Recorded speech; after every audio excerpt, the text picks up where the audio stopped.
Dear students, our today's topic is central banks. Now, what is a central bank? The central bank is an apex institution of monetary system.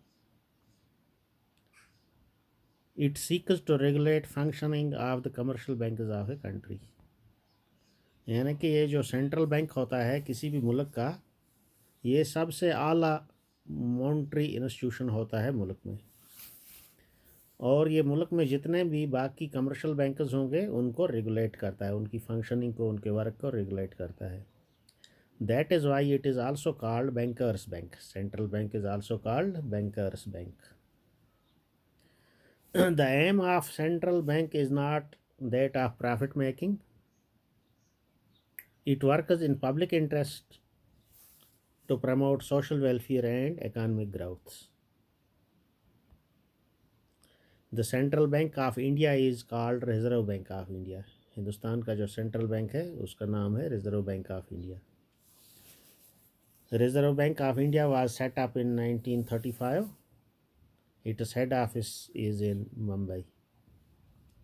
This is a little introduction regarding central bank. Now after that, functioning of a central bank. What are the functions of a central bank? First and foremost function of a central bank is that of note issue. Central bank has monopoly on note issue. So note issue is monopoly of central bank. The first and foremost function of central bank is that of note issue. For the issue of currency notes, every central bank maintains a separate department which is known as issue department. This issue department issues notes of every denomination in India except 1 rupee note and coins. 1 rupee note and coins are issued by Government of India. Nowadays 1 rupee note is not being issued. Perhaps there are coins of 1 rupee, 2 rupees, 5 rupees and also 10 rupee coins. Since 1957, RBI means Reserve Bank of India, is required to keep minimum reserve which consists of foreign exchange securities not less than rupees 200 crore and gold worth of 115 crores. Then other function of central bank is that it is bankers bank. The Reserve Bank acts as a bankers bank. It provides financial assistance to scheduled commercial bankers by discounting their public bills and through loans and advances against approved securities. Now, the third main function of central bank is control of credits. In order to ensure the internal price stability, यानी मुल्क में price stability को ensure करने के लिए and एकानमिक growth को ensure करने के लिए central bank undertakes the responsibility of controlling credit. यानी सेंट्रल बैंक की ये रिस्पॉन्सिबिलिटी भी है क्रेडिट कंट्रोल करने की। After that fourth function of central bank, it is custodian of exchange.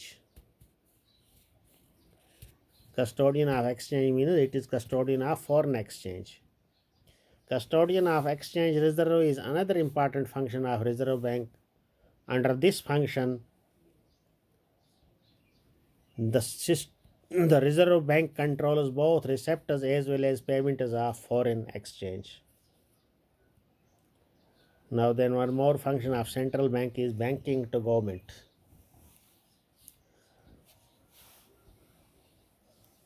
Earlier, J&K state was meant, J&K bank was meant for banking to J&K government, but now J&K is also a union territory and now all states and union territories are equal, and Reserve Bank of India acts as banker both for central and state governments and also for UTs. The Reserve Bank also provides short-term credit to these governments.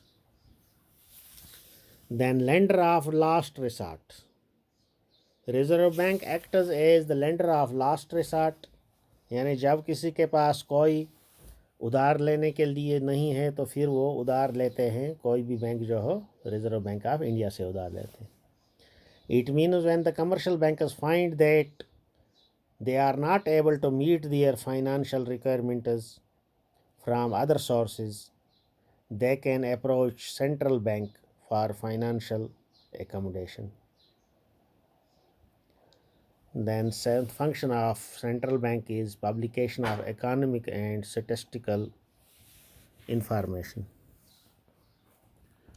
In every country, the Reserve Bank or say central bank collects and publishes economic and statistical information of the national economy. यानी हर मुल्क में जो है economy की economic और statistical information को publish करने की रिस्पॉन्सिबिलिटी जो है सेंट्रल बैंक की ही होती है. Then eighth function of central bank is that there are also some other functions. Its heading is other functions. Now commercial banks also perform some other functions. These are to provide training facilities to the staff working in various banking institutions, and to maintain relations with international monetary institutions like IMF, World Bank, and Asian Development Bank, etc. These are other functions of a central bank. Now there is one more short answer question that distinguish between primary depositors and secondary depositors. What are primary depositors and what are secondary depositors? Secondary depositors are also called derivative depositors. Now in modern times a bank can create credit in two ways. That one is known as primary depositors and other is known as secondary depositors or derivative depositors. Now what are primary depositors? When a bank accepts cash from a customer and opens an account in his or her name, it is called primary deposit. For an example, I went to a bank and gave them rupees 500 that please open an account in my name. The bank will create a saving account or a current account in my name. This is known as, and they will deposit my rupees 500 in my account. So this deposit is known as primary deposit. So by opening a current or saving account, the bank creates depositors, those are known as primary depositors. Now then there are secondary depositors which are also known as derivative depositors. In this case, bank opens an account in the name of borrower who comes to borrow funds from bank. यानी कोई भी bank से उधार लेने गया तो bank ने उसके नाम पे एक अकाउंट खोल के उसको पैसा उधार दिया, लोन दिया. It is derived from loan transactions of the bank. So therefore these depositors are called secondary depositors. So these are two types of depositors, primary depositors and secondary depositors. So the unit 7 money and banking is completed with these questions, functions of central bank and definition of central bank. Now after that there is unit 8. In next class we will proceed towards that unit. Okay, goodbye.